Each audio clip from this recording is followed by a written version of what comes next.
All right, try to shoot some video this morning before the sun hits everything. Azaleas are mostly done. Still got a little bit over there on these guys. I'm not gonna go up there right now, but all right, this spot's looking okay. I need to put something in this pot here. I should have mowed these grasses at the beginning of the season, and now they're a little tattered looking. But these Spanish bluebells here look pretty good. There's this red this red azalea. I really don't like it. It's buried down there. And I've got this barberry here that once these spent daffodils die back, it'll have a little more room and light to breathe. But overall, I think I'm pretty happy with this walk-in, other than like a little something in this pot here. I'll put a little corid or something in there. Pretty happy with everything there. Never did divide these hostas, which really need to be divided. But I don't have really a spot to put new hostas, so I'm not really sure what I would, if I dug them up and split them, where I'd put them. I'll have spots for them next year. This is a new plant. This is a little mountain pieris. I bought several of these, but this is the only one I bought from the Southern Living Plant Collection. It was the best looking one. These rhododendrons are looking good. There's I think about 3 of them, and only these 2 survived. This hydrangeas. This is I think it's hydrangea. It's not the big ball hydrangea. It's the more natural looking one. Maybe I'll put this guy here. I brought him inside all winter, and this beet plant, but maybe it was a waste of time. Because he's just so stringy looking when he comes back out. I don't think I would bother with it again. These phlox look good. I've got another phlox right there. I had a third one way over there, but I don't see it this year. I've been trying to move some of these Japanese painted ferns. This is pretty much a sunny spot now, right where this Japanese maple here is in the center.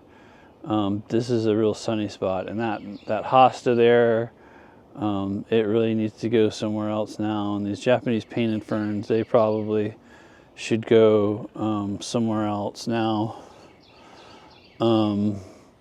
These are a type of allium here. They'll have yellow flowers for one day, and they weren't worth doing. Everything's looking good over here. These are little ground covers. This guy's popped up. This little mondo grass that didn't get trimmed. This is a bamboo houseplant I had that I don't like, and I'm gonna put it out here somewhere. I haven't figured out where yet, and see what it does. But somewhere carefully, because bamboo can go crazy. And this is a hibiscus that we have them inside all summer or all winter, and we had 2. One died. They don't like it out being inside, but we'll put it in the yard somewhere, and it's basically being annual. Finally got my alliums. Probably not going to focus on it very well.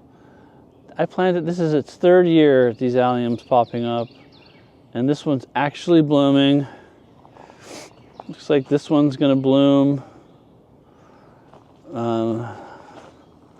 This one might do a bloom, and that one back there, it's already died. Never did anything. So I don't think they get enough sunlight. They're very expensive plants. About $5-6 a bulb. So I don't think I'll do them. I'll try them again one day when I have a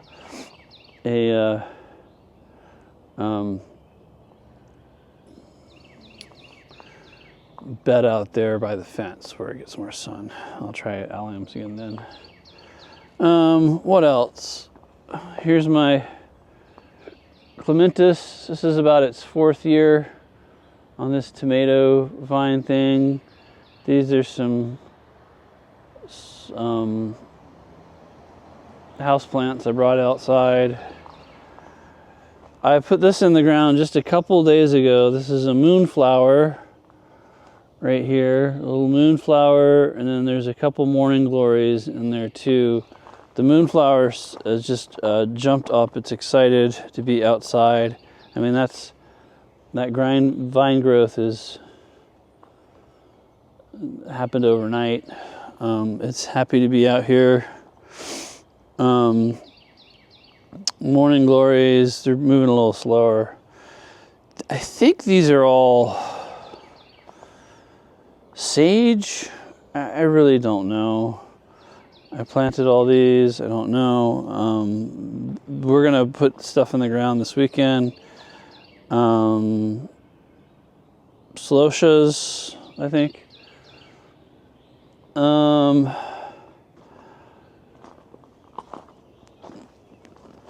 The hellebores are doing really well.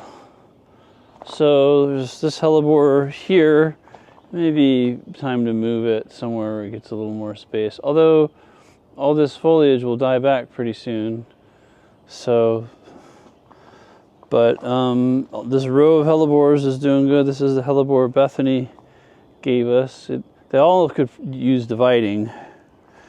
And then yesterday, for loaning her a seed planter, a seed spreader, some other tools, Hannah gave me some hellebores, 3 of them. This one, and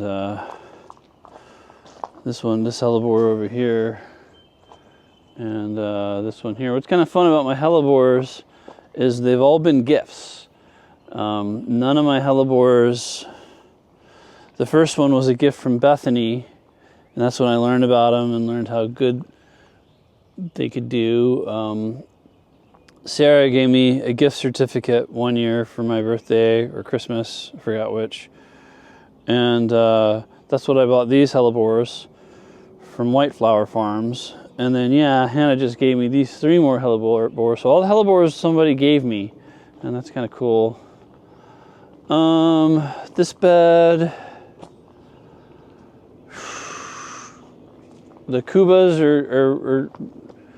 I think they're going to have a good year this year, finally, back there. One died. I had one right there, and it died. I had divided them when I purchased them and was a little greedy. I think I bought 3 or 4 or 5. I don't know. I divided them and got a little greedy, and they've been recovered. But this year, that one just right there is just doubled. You can see all the new growth on it, and that's great. They'll get 4 or 5 feet tall, but it will take several years. These ferns have been unhappy ever since I moved them. I finally pruned them yesterday, but they do have some new growth on them. I was waiting for new growth before I pruned them. This is a newer one, and it gets a little more sunlight here, and it seems pretty happy there. So I think they just need to get a little more light, and they will be okay. Little Nadina, got a Mahonia there.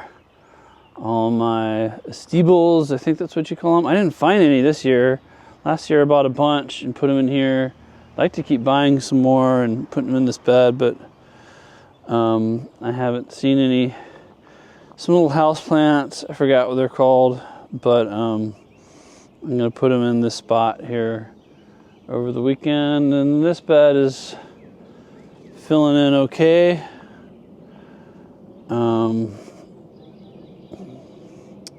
Got more annuals. New rhododendron up there. We'll talk about the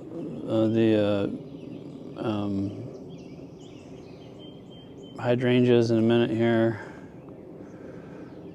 All the Spanish bluebells are doing fine.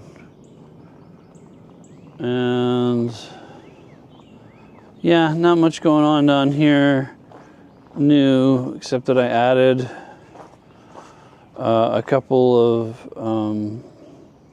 rhododendrons. They could use some more. I could use some more rhododendrons and ferns. This is a big rhododendron that I moved. I was real worried about moving it, and it's done really well. It's really happy in this spot and looks like it's going to have some flowers. So that one's doing well. And these are also a type of rhododendron, but a different kind.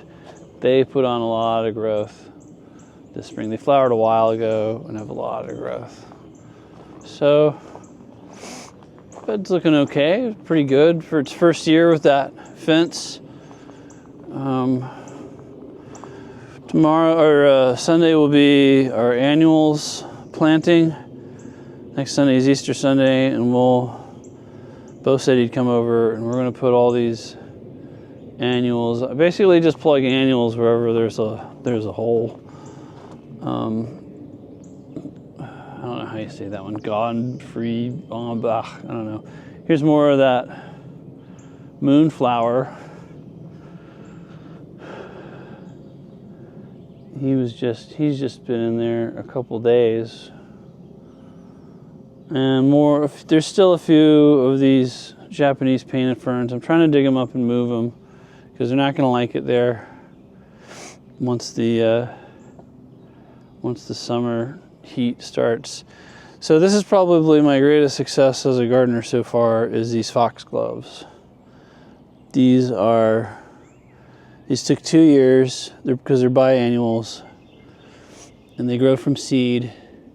I spread them out. They're kind of spread out in the garden. I wish I'd maybe done them a little closer and grouped them a little more.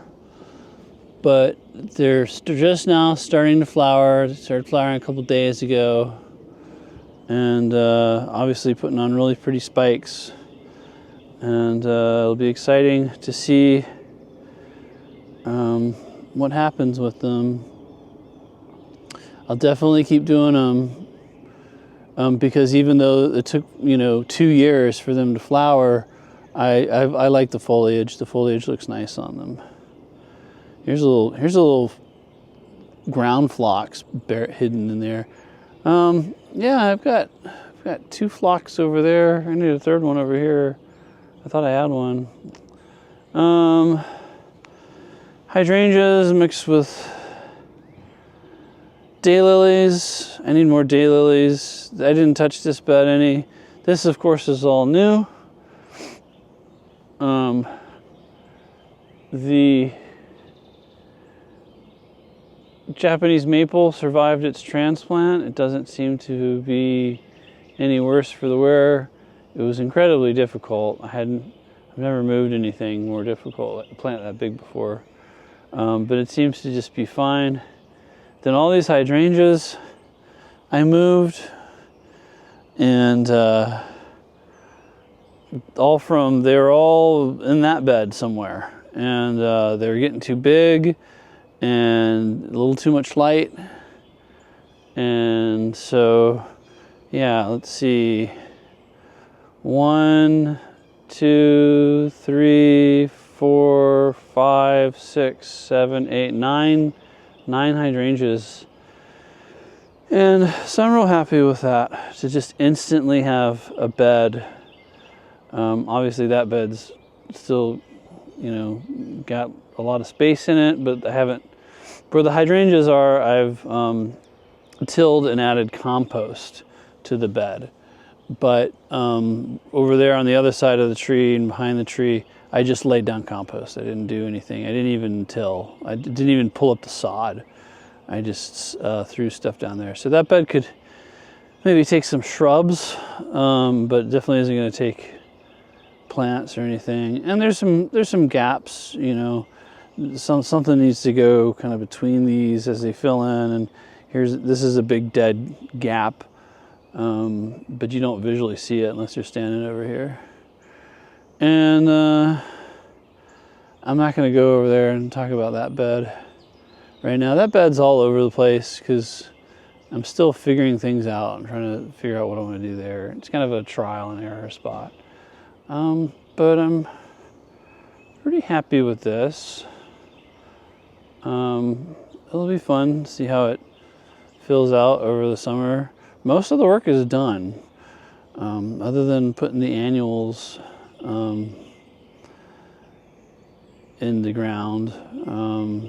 There's not a lot left for me to do out here, which is good because I got other projects I need to work on.